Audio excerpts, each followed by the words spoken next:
Razaban here for FightHype.com. With me, I've got the brother of Chris Eubank Jr, Seb Eubank. First time on the channel. Seb, firstly, how are we doing? Yeah, very well, man. Fit, ready.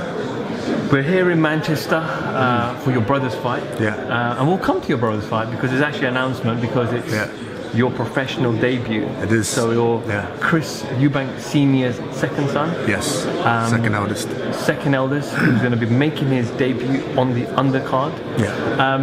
You're going to talk to us a little bit about your decision first to kind of come into the pro ranks. Yeah, I mean, it's been a long time coming. For those who are familiar with the amateur ranks, you know, I've done my amateur circuit. Probably about my last amateur fight was about 2 years ago. Won a few titles, won a few area titles, and it got to the point where I was, you know, I was on, you know, the wrong end of a couple bad decisions, and you know, I thought, you know what, let me just step away from the amateur game for a little while, because I've done what I needed to do. I had the experience. I got robbed very badly in one of the ABAs, which would have actually put me in the finals with Boatsi to go to the Olympics. And once I got robbed in that, I was like, you know what, this isn't for me now. I've got the experience. I know what I can do. My options was then to either turn pro or do a few things elsewhere, which I decided to do. You know, boxing can be very invasive, and you know, once the fame comes, your privacy kind of goes out the window. And I've been around this lifestyle, you know, from day one. So I didn't want to just jump straight into the pro game just for the sake of the money. You know, I wanted to live a little, travel a bit, without the hindrance of the boxing fame and the invasion of privacy. You know? I know you live the life because I've seen your Instagram posts. I know how you eat, you drink. I'm talking about drinking your vegetable green stuff, the juice, not alcohol here, and how you train, etc. Obviously, seeing your father as this great British ambassador in the UK, for yourself and Chris, was it the only option for you both? Just, we want to become fighters like our father? I don't think we had that pressure on us. Chris has just always been, you know, in love with boxing.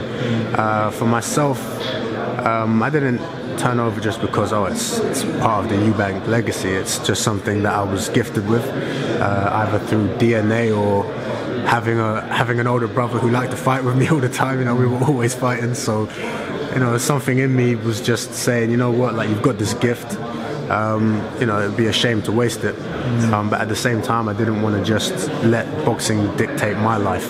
You know, I'm in control, and I decided when I want to turn pro, when I want to use my gift, and the time is now. I don't want to go too personal in detail, but obviously we know the relationship that Junior has with Senior. And some people have criticised that relationship from a boxing perspective and say that he manages his career a bit too much, etc., etc.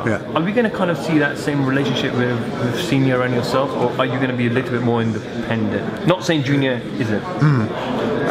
You'll definitely, it will look like, you know, I'm more independent. Chris is his own man. Junior is his own man. So, you know, what people are saying that, you know, Chris doesn't do anything without my dad's permission, it's not the case. You know, Chris actually makes the decisions. My dad is just there making sure everything runs smoothly. He knows how the game's, you know, how the game is. You know, he's been through it. He was just making sure Junior didn't have to go through the same things that my dad had to go through. With myself, it's the same thing. He'll be making sure, you know, I don't run into any of those same problems. But I'm a very, I'm the black sheep of the family, so to speak. You know, I'm the lone wolf. So my dad will still be there, but it will just look like I'm a little bit more separate. You know, I do things my own way. I like to say travel a lot. You know, I go different places, and I'm a sojourner. You know, I like to roam. You know, whereas Chris is just very, you know, in the same gym every day, same routine. For myself, I like to mix things up, and because of that, I can't always be next to my father or next to Chris. So, the relationship's still there, still exactly the same, but it will look like I'm just a bit more independent, more of a rogue, On the fight itself, obviously Chris Jr. and George Groves, and I was there in the gym on Friday and I saw him sparring you as well, and very intense sparring. A big question has been asked about the weight. Now, not every fighter can move up weight or go down weight and be successful. Yeah. People say Chris Jr. is a small middleweight, George Groves is a big super middleweight. Yeah. We know in the past, and Chris has been very vocal, Junior that is, about going to Cuba and fighting heavyweights and taking the beating for the sake of learning, to stand your ground and not go down. But do you think all of that experience and preparation he's had in the past and fighting fighters that are bigger are going to help him, or it doesn't make a difference? Chris is just going to blow Groves away. Yeah, weight is not an issue for Chris. I'm heavier than Chris, and when I spar Chris, I've landed some pretty flush shots, and he takes them. He's got the head guard on, but I don't think Groves is punching harder than I do, and Chris walks through my punches, when you land with Chris, he makes sure he pays you back. It just pisses him off more. So there's nothing that can bother Junior. That Groves doesn't have anything in his arsenal that can do anything to Junior.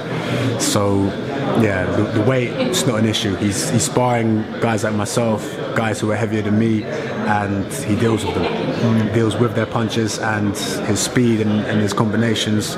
He's hitting harder than most people that I spar.